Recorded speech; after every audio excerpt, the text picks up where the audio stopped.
Magazine.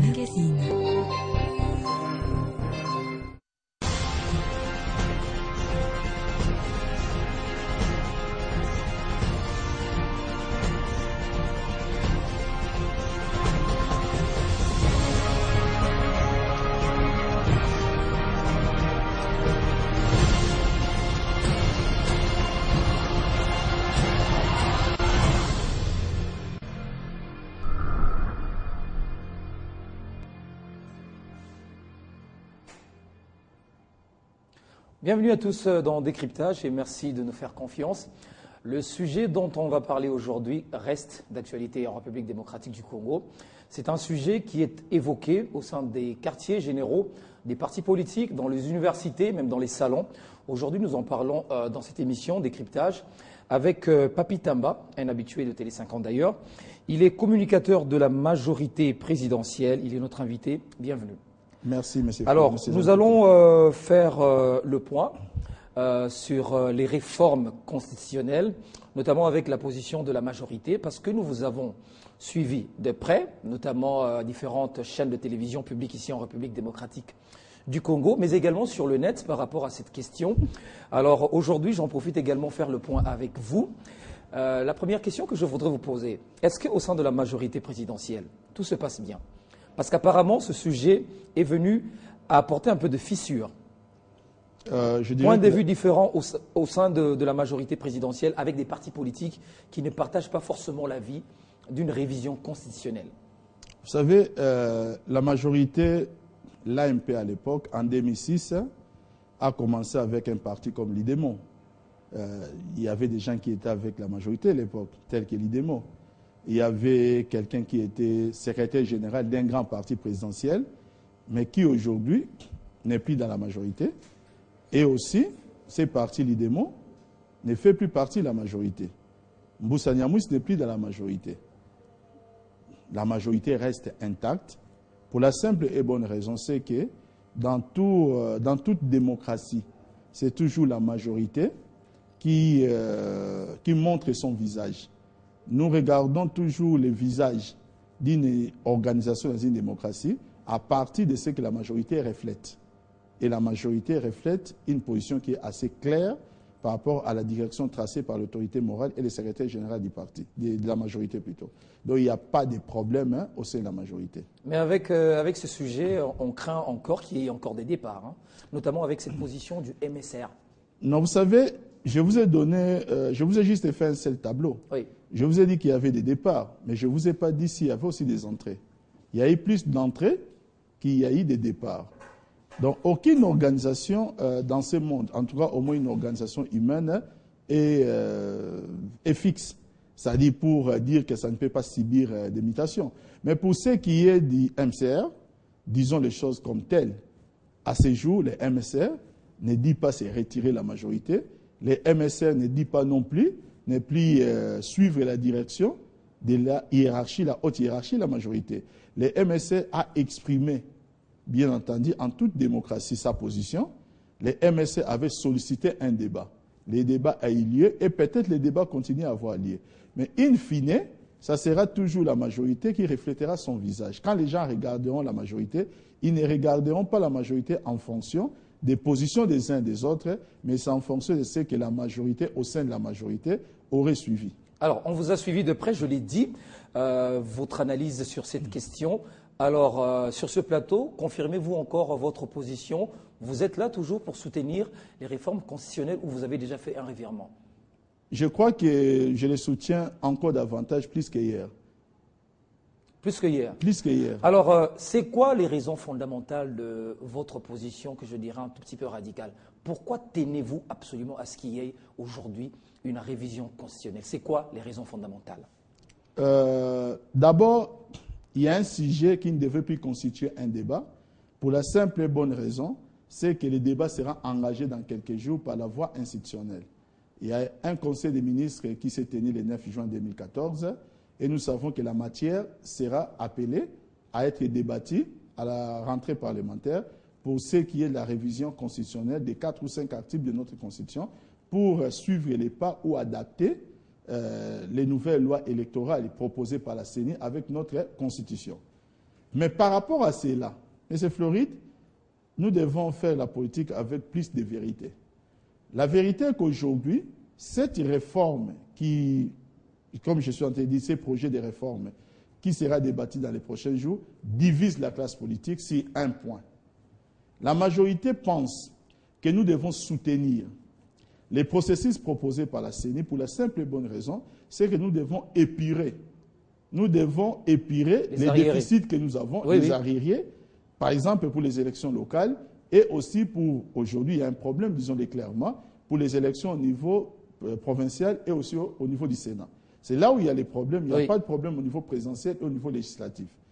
L'opposition estime que si nous devons suivre les pas en essayant un peu de suivre les choses comme la majorité les voudrait, il y aurait risque.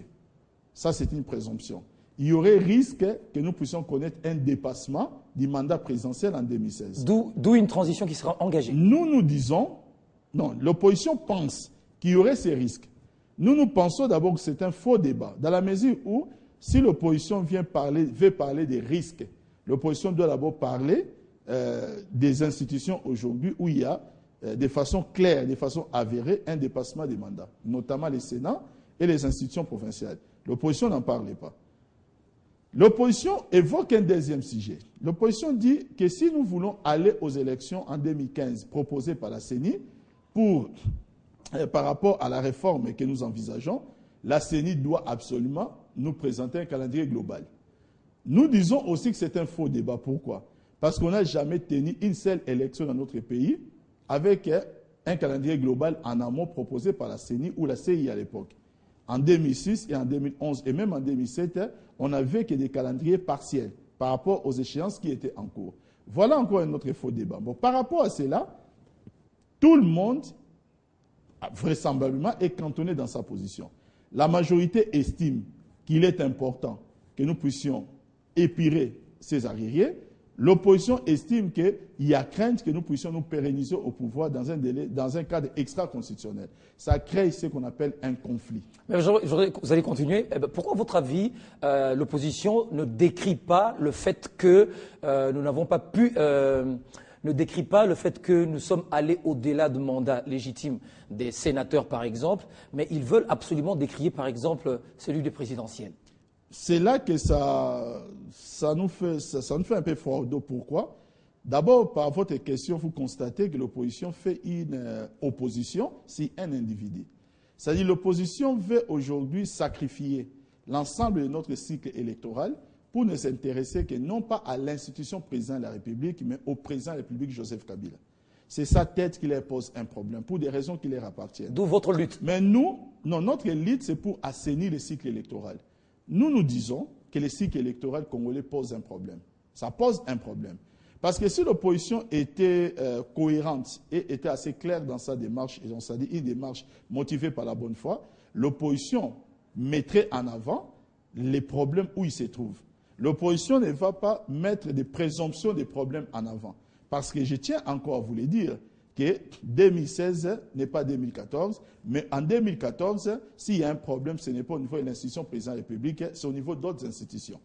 Face à ces conflits majeurs que nous commençons à constater au niveau de la nation, est-ce que c'est seulement la classe politique congolaise qui doit maintenant prendre le peuple congolais en otage, ou maintenant c'est un motif sérieux pour que maintenant, que ce soit l'opposition ou la majorité, que nous allions au contact de ces peuples pour dire, écoutez, essayez de trancher l'affaire. Dites-nous quelle option vous voudriez lever. Et nous, maintenant, au niveau de la majorité, nous proposons, permettez-moi l'expression, gentiment, nous proposons gentiment une voie à l'opposition. Nous disons à l'opposition, puisque nous avons un conflit qui commence aujourd'hui à nous diviser, on ne va pas prendre la nation en otage. Allons maintenant vers un nouveau paysage politique. Lequel? Le nouveau paysage politique, c'est carrément la mise en place d'une nouvelle constitution. Nous disons cela pour trois raisons. La première raison, c'est que d'abord, nous sortirons de ces conflits. Deuxième raison, c'est que nous recommencerons le cycle électoral dès le début pour qu'au moment où nous comprenons les choses ensemble, nous comprenons les soucis des uns des autres, que nous puissions normaliser les choses au niveau de tous les différents cycles électoraux. Mais je comprends, ils peuvent accepter votre proposition, mais à condition que ce ne soit pas avec le président de la République. Mais là, c'est là que nous leur disons qu'ils ont tort. Nous disons qu'ils ont tort pour la simple et bonne raison. Nous pensons que pour des raisons propres à l'histoire de notre pays, il est important que nous pratiquions aucune exclusion. Nous pensons que le président de la République a droit au chapitre comme tout le monde. Nous pensons qu'une nation ou un État ne passe pas d'une phase A vers une phase B en excluant une partie de ses citoyens. Mais dans vos différentes interventions, puisque je vous ai suivi très bien, apparemment vous êtes en train d'établir un rapport ou une nuance entre troisième mandat pour le chef de l'État et nouveau mandat. Voulez-vous nous expliquer un tout petit peu la différence? Nous avons entendu certains propos, certaines accusations même. On dirait que la majorité voudrait un troisième mandat pour Joseph Kabila. Ça voudrait dire quoi? Ça voudrait dire qu'on veut accuser la majorité de faire un coup de force. Un troisième mandat équivaudrait par un passage forcé à l'article 220. Disons les choses telles qu'elles sont. Oui. L'esprit de notre Constitution est assez clair pour ce qui est de la révision de l'article 220, que je ne pense pas que cela puisse être les propres du pouvoir constituant dérivé. Là, la Constitution, il n'y a pas de débat à ce sujet-là. Nous disons non. Nous ne voudrons pas mettre en place ou contribuer à mettre en place une Constitution et la violer nous-mêmes.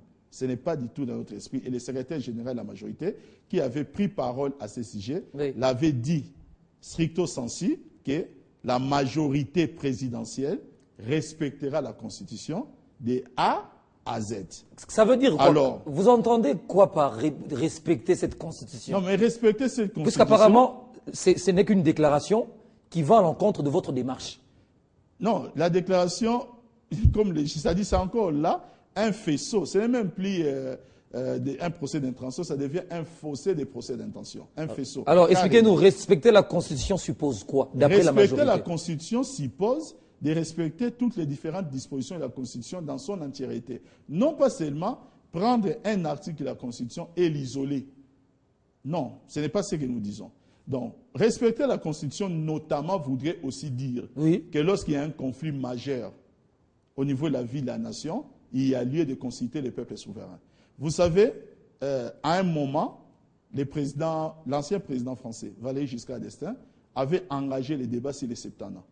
La gauche, plutôt la France, a fonctionné sous la Ve République pendant plusieurs années avec un prestige plus important du mandat présidentiel en termes de durée par rapport au mandat législatif. Les chefs de l'État étaient élus pour 7 ans. Et les pouvoirs législatifs étaient élus pour 5 ans. Les choses ont fonctionné comme telles sans poser de problème. Un jour, Giscard d'Estaing lance les débats. C'était Jacques Chirac au pouvoir. Jacques Chirac s'y est opposé au début. Il s'y est opposé. Les débats ont nourri la classe politique et ça atteint les institutions. Et la classe politique était devenue divisée. Qu'est-ce que le président Chirac était quasiment obligé à faire pour respecter la Constitution? C'est notamment de consulter les peuples par voie référendaire. Les peuples s'est prononcé pour un quinquennat. Ils sont passés de 7 à 5 ans. Donc Jacques Chirac ne pouvait pas, face à cette matière, tout président de la République qu'il était, décider seul. Ah, vous voulez faire le contraire, vous, ici? C'est pourquoi nous disons, non, nous ne faisons pas le contraire, nous disons ceci, que le respect de la Constitution, c'est notamment aussi de voir ou de consulter les peuples pour les changements en profondeur des choses sur le plan institutionnel. C'est là où nous parlons maintenant d'un nouveau mandat. C'est-à-dire quoi? Nous anticipons, et je pense que personne ne nous empêche, ne peut aujourd'hui nous dénier ces droits, parce que vous savez, au passage, je dois le dire aussi ici, il y a un sénateur américain aujourd'hui qui engage les débats sur la possibilité pour un président de la République américain d'engager un troisième mandat. C'est un sénateur du Parti démocrate.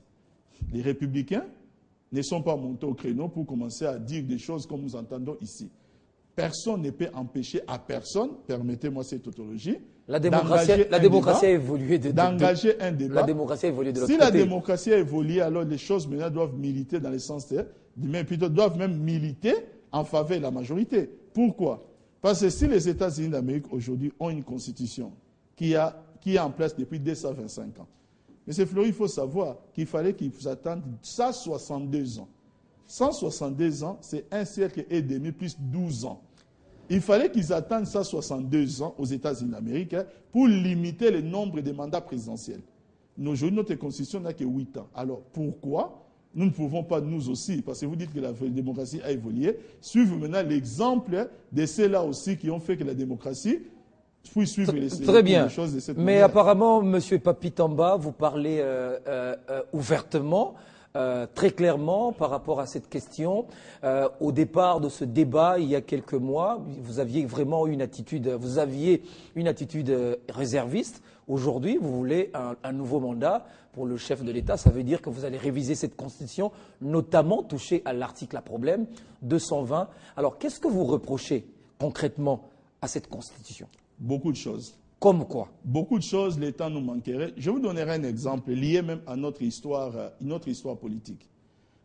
Il s'est toujours posé un sérieux problème au sommet de l'État lorsqu'il faut favoriser un contexte de cohabitation entre un président de la République et puis un gouvernement. Nous l'avons vu avec Kassavoub et Lumumba. Nous connaissons les mauvais précédents pour notre pays. Nous l'avons connu avec Kassavoub et Tchombe. Toujours les problèmes de cohabitation. Ça a toujours posé. Or, notre constitution actuelle, qui consacre une réalité telle que le Premier ministre ou le gouvernement de Premier ministre doit être ici la majorité parlementaire.